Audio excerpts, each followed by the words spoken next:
Welcome to my channel study zone never stop learning. आज मैं आपको क्लास 7th का चैप्टर रेस्पिरेशन इन ऑर्गेनिजम्स या फिर respiration in plants and animals पढ़ाऊंगी। चलिए शुरू करते हैं। Aerobic and anaerobic respiration. You know that all activities perform by body require energy. आपको पता है कि जो हमारी बॉडी में एक्टिविटीज़ होती हैं उन सभी एक्टिविटीज़ को एनर्जी रिक्वायरमेंट होती है। ये एनर्जी कहाँ से आती है? जो हम फूड ईट करते हैं उसमें स्टोर्ड एनर्जी होती है। How is the energy stored in food released to be used by the body? You know that during the process of breathing, जब breathing का process होता है, intake of oxygen and outgoing of CO2, हम air को अंदर लेते हैं, oxygen is taken in और कार्बन डाइऑक्साइड रिलीज होती है हमारी बॉडी से ब्रीदिंग के वक्त। ऑक्सीजन फिर सर्कुलेट होती है हमारे सारे सेल्स बॉडी में, वो सर्कुलेट होती है। फूड दैट इज़ ग्लूकोज वो ब्रेक डाउन हो जाता है सेल्स में with the help of oxygen. Process in which food is broken down in the cells to release energy, उसे हम सेलुलर रेस्पिरेशन कहते हैं। ऐसा प्रोसेस जिसमें फूड का ब्रेक डाउन हो जाए सेल्स में एनर्जी रिलीज करने के लिए, उसे हम सेलुलर रेस्पिरेशन कहते हैं। Have you ever wondered what will happen if no or every little oxygen is available to cells? क्या आपने कभी सोचा है कि सेल्स में ऑक्सीजन हो ही ना? Will the process of circular respiration stop? क्या सर्कुलर रेस्पिरेशन का जो प्रोसेस है वो रुक जाएगा? Two types of respiration take place in cell. दो तरह के रेस्पिरेशन सेल्स में होते हैं। एक होता है प्रेजेंस ऑफ ऑक्सीजन में और दूसरा होता है एब्सेंस ऑफ ऑक्सीजन में। Presence of the process of break down of food that is glucose, presence of oxygen उसे हम एरोबिक रेस्पिरेशन कहते हैं। जिसमें ऑक्सीजन की प्रेजेंस हो वो एरोबिक रेस्पिरेशन कहलाया जाता है। It take place in all organisms, वो हर ऑर्गेनिज्म में होता है और लीड करता है to production of carbon dioxide, water and energy. Glucose in presence of oxygen will give us carbon dioxide, water and energy. Food is also broken down in the absence of oxygen. Food को हम लोग एक absence of oxygen में भी break down कर सकते हैं और इस प्रोसेस को हम लोग एनारोबिक रेस्पिरेशन कहते हैं। ये प्रोसेस होता है ऑर्गेनिजम्स में जैसे yeast. This process leads to the production of alcohol and carbon dioxide. ये प्रोड्यूस करता है carbon dioxide and alcohol. Glucose that is without oxygen anaerobic respiration will give us alcohol plus carbon dioxide. Glucose without oxygen, alcohol plus carbon dioxide. Difference between aerobic and anaerobic respiration. Aerobic respiration होता है in the presence of oxygen, ये मैं आपको पहले ही पढ़ा चुकी हूँ, और anaerobic होता है in the absence of oxygen।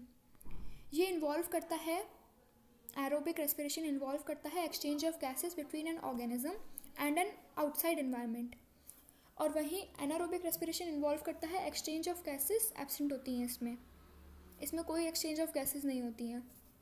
Aerobic respiration होता है इन साइटोप्लाज्म एंड माइटोकॉन्ड्रिया और एनारोबिक रेस्पिरेशन सिर्फ साइटोप्लाज्म में होता है।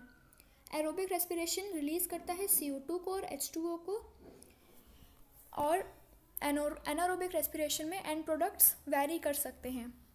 इसमें 38 ATP होते हैं एरोबिक रेस्पिरेशन में और एनारोबिक में 2 ATP होते हैं। एग्जाम्पल है एरोबिक के सेल्स जो हमारी बॉडी में होती हैं, और वहीं एनारोबिक के हैं ईस्ट या फिर muscle cells. Have you experienced pain in your arms और legs after exercising for a long time? आपने कभी एक्सपीरियंस किया है कि जब आप लंबे समय तक एक्सरसाइज कर रहे हो तो उसकी वजह से आपके हाथ या पैर में दर्द हो? जब आप एक्सरसाइज करते हो आपकी बॉडी एक temporary deficiency of oxygen experience करती है और मसल सेल्स जो होती है हमारी वो एनारोबिक रेस्पिरेशन में चली जाती हैं to provide energy to the body. This leads to the production and accumulation of lactic acid. ये लीड करता है लैक्टिक एसिड के प्रोडक्शन में, जो लीड करता है मसल क्रैम्प्स या फिर हमारी बॉडी के पेन में। Do you know why yeast is used for preparing wine and beer? क्या आपको पता है क्यों वाइन और बियर को प्रोड्यूस करने में, प्रिपेयर करने में ईस्ट यूज़ होता है? East perform the process of anaerobic respiration, ये आपको पढ़ा चुकी हूँ मैं, जो लीड करता है production of alcohol by incomplete breakdown of sugar. इसी रीज़न की वजह से ईस्ट यूज़ किया जाता है प्रोडक्शन ऑफ वाइन और बियर में। How do we confirm that carbon dioxide CO2 is produce during respiration? हम कैसे प्रूव कर सकते हैं कि कार्बन डाइऑक्साइड प्रोड्यूस होता है रेस्पिरेशन के वक्त? Let us perform the following activity to find out.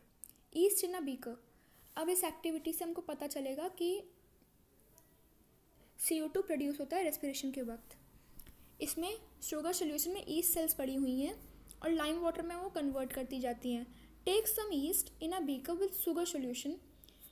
उसके लिड को, बीकर के लिड को क्लोज कर दो और पास करो इसे ग्लास ट्यूब से from the beaker into another beaker जिसमें लाइम वाटर हो। क्या आप क्या ऑब्जर्व करोगे?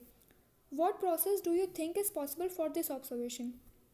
लाइम वाटर जो है वो मिल्की हो जाएगा in the presence of carbon dioxide. ये स्टैंडर्ड टेस्ट है for checking the presence of carbon dioxide. ये टेस्ट इंडिकेट करता है process of respiration occurs in yeast जो लीड करता है to release carbon dioxide in the beaker.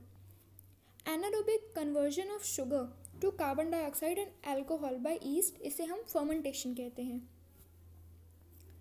Analysing breathing rate. During which physical activity do you think is the breathing rate highest? ऐसी कौन सी physical activity होती है जिसकी वजह से आपका ब्रीदिंग रेट बहुत ज़्यादा हो जाता है? This question can be answered by performing a few activities. ये आंसर तभी आंसर किया जा सकता है जब आप कुछ एक्टिविटीज़ परफॉर्म करो। इससे पहले हम लोग समझते हैं कि ब्रीथिंग रेट होता क्या है। The number of times a person inhales और एक्सहेल्स, मतलब जितनी बार आपने सांस अंदर ली और बाहर छोड़ी, और ब्रीथ्स इन 1 मिनट, या फिर 1 मिनट में कितनी बार आपने ब्रीथिंग ली, उसे हम ब्रीथिंग रेट कहते हैं। ब्रीथिंग रेट चेंज करता है टाइम टू टाइम एज पर the requirement for oxygen changes in body. Therefore पहले हम स्टार्ट करते हैं performing some activities to have a better understanding of the respiratory system. अपनी ब्रीथ को काउंट करना शुरू करो। Breath rate can be calculated by counting the number of breaths you take, so calculate your breathing rate. While at rest, अब जब आप rest पे हो, मतलब लेटे हो, सोए हुए हो, तब अपनी ब्रीथिंग रेट कैलकुलेट करो। जब आप कोई वर्क नहीं कर रहे हो तब की। ड्यूरिंग नॉर्मल वॉक, एक नॉर्मल टहलने वाली वॉक की ब्रीदिंग रेट कैलकुलेट करो। After a brisk walk of 10 minutes. After running very fast for 10 minutes, 10 minute तक भागने के बाद अपनी ब्रीदिंग रेट कैलकुलेट करो। Now make a table and note down your breathing rate during each activity.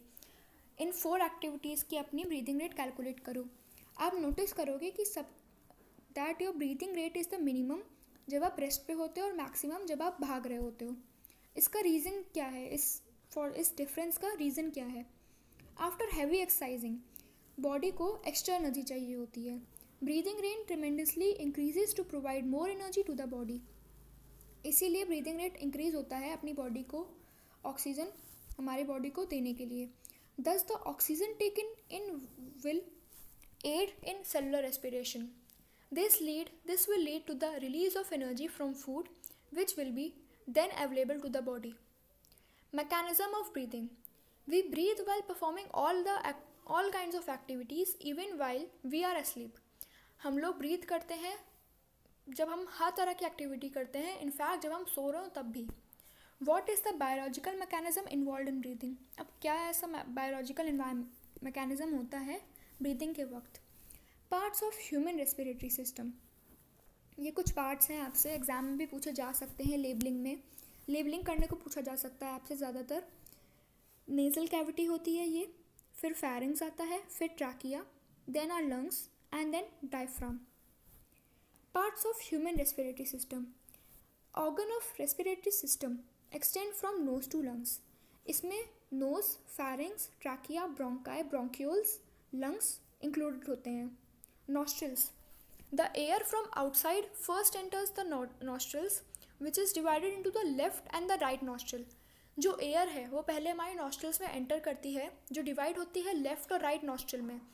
ये nostril lead करती है to open spaces in the nose, जिसे हम नेसल पैसेज कहते हैं। इस पैसेज में हेयर या फिर म्यूकस कंटेन्ड होता है, जो परफॉर्म करता है the function of filtering, moisturising and warming the air entering the nasal passage. Pharynx. Air travel करती है nasal passage से pharynx में, जिसको हम कॉमनली थ्रोट कहते हैं। Pharynx is lined with a protective mucus membrane और सीलिया जो रिमूव करता है the impurities entering with air. Larynx, the air from the pharynx enters the larynx या फिर वॉइस बॉक्स। जो एयर है फेरिंग्स से एंटर करती है लैरिंग्स में, जिसे हम वॉइस बॉक्स भी कहते हैं। ये इंपॉर्टेंट है, आपसे पूछा जा सकता है एज MCQ। इसमें 2 ट्रू वोकल कॉर्ड्स होते हैं जो बने होते हैं स्मूथ मसल टिश्यूज से। जब एयर पास करती है इस एरिया से तो जो वोकल कॉर्ड्स होते हैं वाइब्रेट करते हैं और प्रोड्यूस करते हैं different sounds. Human beings can control this vibration, thus they can make various sounds and are capable of speech. इसी वजह से इंसान बोलने के लायक होता है।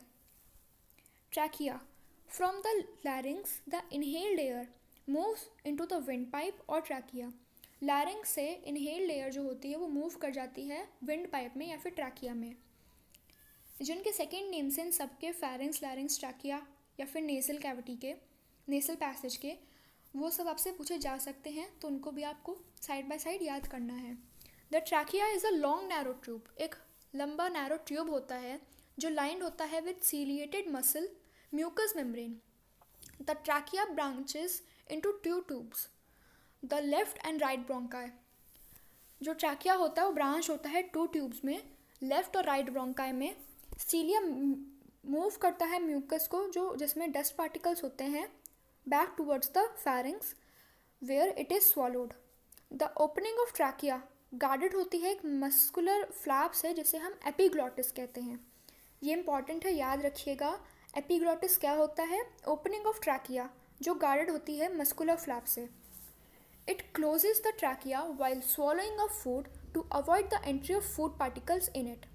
If due to incomplete closure of epiglottis, a food particle may enter the trachea, it is expelled out through immediate coughing.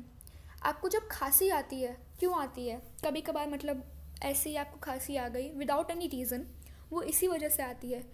जो आपका एपिग्लॉटिस होता है अगर वो इनकम्प्लीट क्लोजर में है तो जो आपके फूड पार्टिकल्स हैं वो ट्रैकिया में एंटर करके एक्सपेल्ड हो जाते हैं थ्रू कफिंग।